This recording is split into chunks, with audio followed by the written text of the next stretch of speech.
Good morning, students. I am your computer teacher Monica. How are you all? I hope you all are fit and fine. Now we will start our computer book first chapter, computer system. Computer system यानी computer प्रणाली.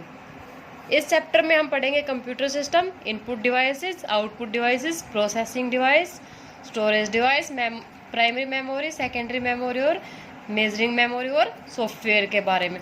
As you know, computer is an electronic device built to recognize and follow a given set of instructions by retaining the instructions one by one and working on the data to produce result often called output. जैसा कि आप जानते हैं कि computer एक electronic device है और instruction में दिए गए इंस्ट्रक्शन को एक एक करके पहचानने के लिए और फॉलो करने के लिए बनाया गया है और रिजल्ट को प्रोड्यूस करने के लिए डाटा पर काम करते हुए अक्सर हम इसका उत्पादन करते हैं. In short we can say computer is an electronic device with ability to. Computer एक इलेक्ट्रॉनिक डिवाइस है जिसकी क्षमता है accept user supplied data, user द्वारा सप्लाई किया गया डाटा को एक्सेप्ट करना, input store and execute program instruction, input और स्टोर और प्रोग्राम की हुई इंस्ट्रक्शन को निष्पादित करना, output result according to users requirement, output का रिजल्ट यूजर की रिक्वायरमेंट के अनुसार देना है. Computer system, all the components together combine to form a computer system. A computer system is a machine that is designed to follow a set of instruction known as program to give the desired result known as output. Let us know how computer works in brief. Computer सभी component एक साथ मिलकर system बनाते हैं. Computer system एक machine है जिसे programme के रूप में दिए गए इंस्ट्रक्शंस के सेट को का पालन करने के लिए डिजाइन किया गया है. अब आइए जानते हैं कंप्यूटर संक्षिप्त में ब्रीफ में कैसे काम करता है. There are three stages of computer process: input, processing and output. Input requires specific devices such as the mouse and keyboard which enable you to tell the computer to do something. This can range from opening a program to display the words that you typed. The operating system provides the interface and the tools so that a microprocessor and the other components can carry out your request. The image on your screen or sound from the speaker tells you that the computer has processed your command and has given you a result. This process requires the instructions of many components of hardware and multiple software. Computer के तीन process होते हैं: input, processing और output. Input के कुछ specific device की जरूरत होती है जैसे माउस और कीबोर्ड जो हमारे कंप्यूटर को कुछ करने के लिए कहने में सक्षम होते हैं. यह हमारे द्वारा टाइप किए गए प्रोग्राम के वर्ड्स को शो करता है और ऑपरेटिंग सिस्टम इंटरफेस और टूल प्रदान करता है जिसे हम एक माइक्रोप्रोसेसर से दूसरे कंपोनेंट तक हमारी रिक्वेस्ट को कंप्लीट करते हैं. स्पीकर से हमारी स्क्रीन और साउंड की इमेज हमें बताती है कि कंप्यूटर ने हमारी कमांड को प्रोसेस किया या और उसका रिजल्ट दिया या नहीं. इस प्रोसेस में हम हार्डवेयर और सॉफ्टवेयर के कई कंपोनेंट की सहभागिता की आवश्यकता होती है. The four main component of computer are input device, output device, processing device and storage device. Computer के चार कंपोनेंट होते हैं. इनपुट डिवाइस होती है, सेकेंड होता है output device, third processing device and storage device. अब हम कंप्यूटर के फर्स्ट कंपोनेंट के बारे में पढ़ते हैं. फर्स्ट कंपोनेंट था हमारा input devices. Let us know some of modern input device. अब हम हमारे कुछ मॉडर्न इनपुट डिवाइस होते हैं उनके बारे में पढ़ते हैं. सबसे पहला है ड्राइंग टैबलेट. ए ग्राफिक टैबलेट और digitizer is a computer input device that enable a user to hand draw images and graphics in the similar way as a person draws images with a pencil and paper. These tablets may also be used to capture data or handwritten signatures. It can also be used to trace an image from a piece of paper which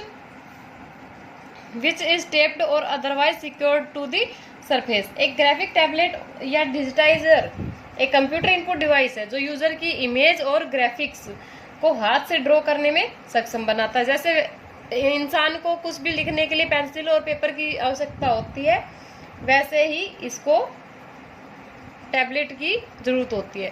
this tablet में also be use to capture data and hand written in tablet का user data और हाथ से किए गए signature को capture करने के लिए भी किया जा सकता है। यह पेपर के पीस से इमेज का पता लगाने के लिए भी यूज किया जाता है, जो टेप या किसी अन्य जगह पर सेफ है। उसके बाद आता हमारा second, touch screen. A touch screen is a computer display screen that is also an input device.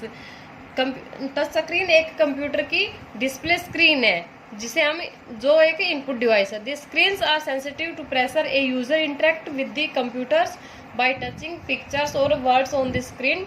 Touch screen are commonly used at ATM and tablet PCs. Touch screen processor के प्रति sensitive है और एक user screen पर picture और words को touch करके computer के साथ इंटरेक्ट कर सकता है। टच स्क्रीन कॉमनली हमारे ATM में यूज किया जाता है और टैबलेट पीसीज में यूज किए जाते हैं।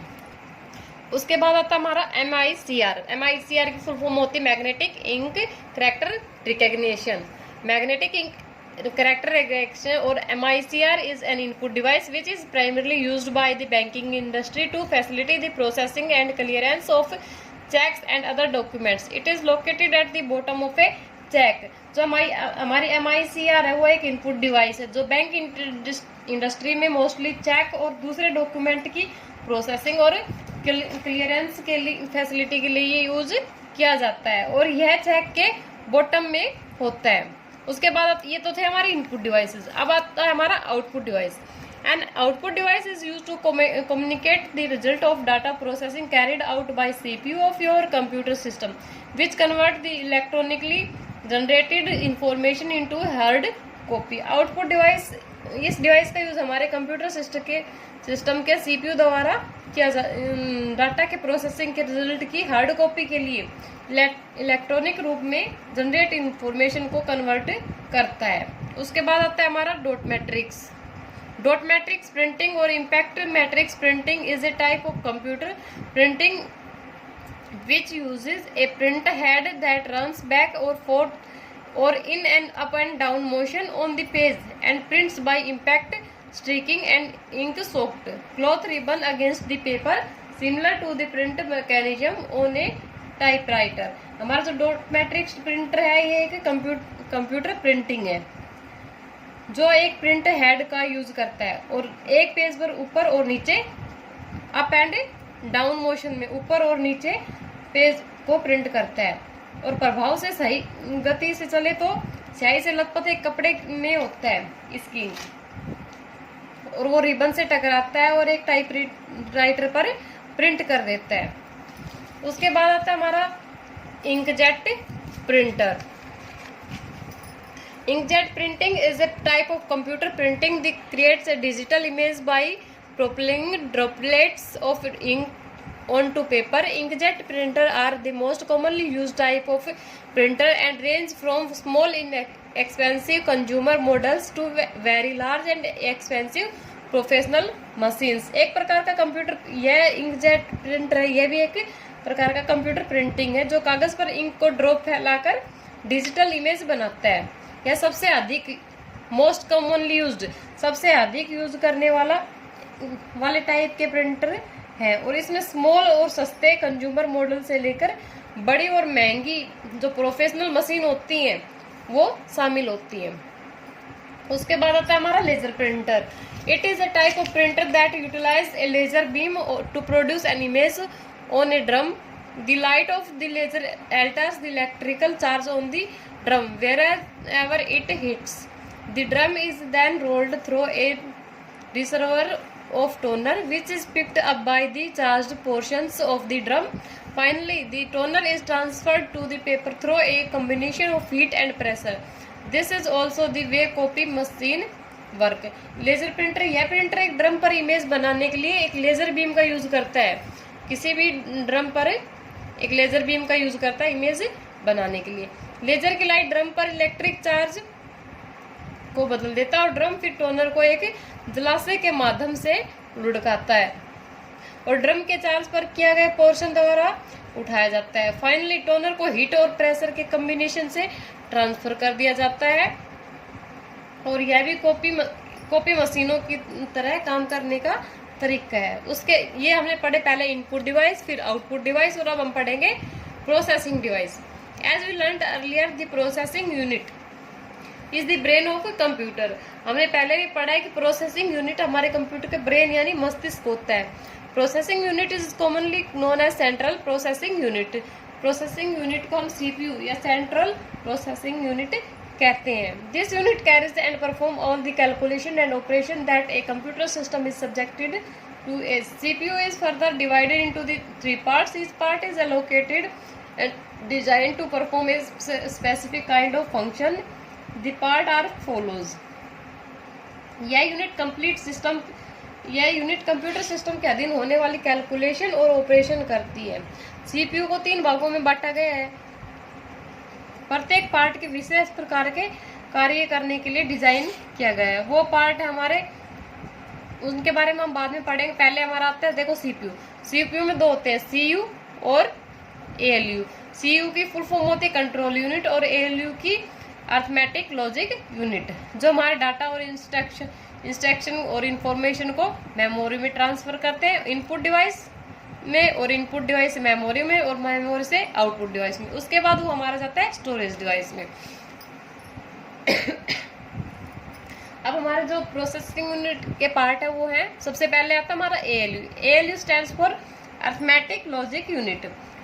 ALU stands for arithmetic logic unit. As the name suggest, this unit of CPU is responsible for all the arithmetical and logical operation given to the computer such as addition, multiplication and all comparison operations.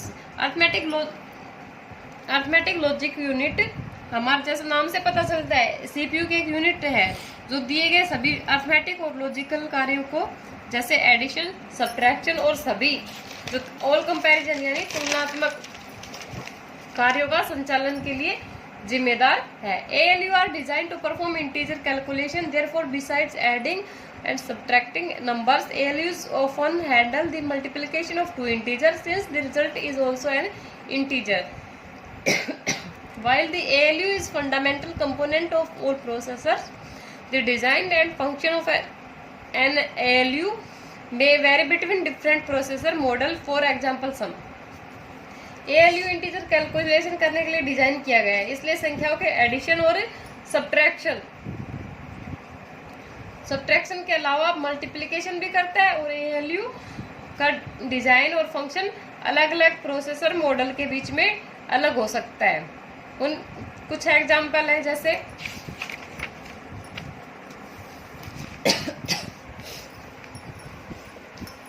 ALU only perform integer calculation while other are designed to handle floating point and point operation as well. ALU केवल integer को calculation करता है जबकि अन्य को floating point के लिए operation के संचालन के लिए डिजाइन किया गया है। उसके बाद आता है CU की फुल फॉर्म होती है control unit. Justify the name, CU works the coordinate all the other function of the computer. In other words, a control unit is critically that directs operations within the computer's processor by directing the input and output of a computer system. The processor then control how the rest of computers operate, giving direction to the other part of the system. A control unit works by gathering input through a series of commands it receives from instruction in a running program and then output those commands into control signal that the computer and other hardware attached to the computer carried out. तो हमारी control unit है, जैसे नाम से ही पता चलता है कि सीयू कंप्यूटर के सभी कार्यों को कोऑर्डिनेट करने के लिए यूज की जाती है, काम आती है।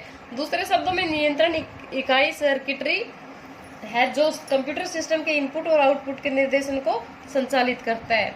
प्रोसेसर तब नियंत्रित करता है कि जब शेष कंप्यूटर कैसे संचालित होता है। एक कंप्यूटर सिस्टम कमांड की एक सीरीज से इनपुट इकट्ठा करके काम करता है और जो इसे रनिंग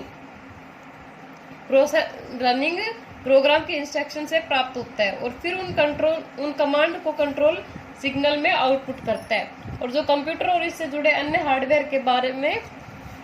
हार्डवेयर से बाहर लेके जाता है। आज हम हमारा चैप्टर इतना ही पढ़ेंगे, आप सब इसको रिवाइज करना।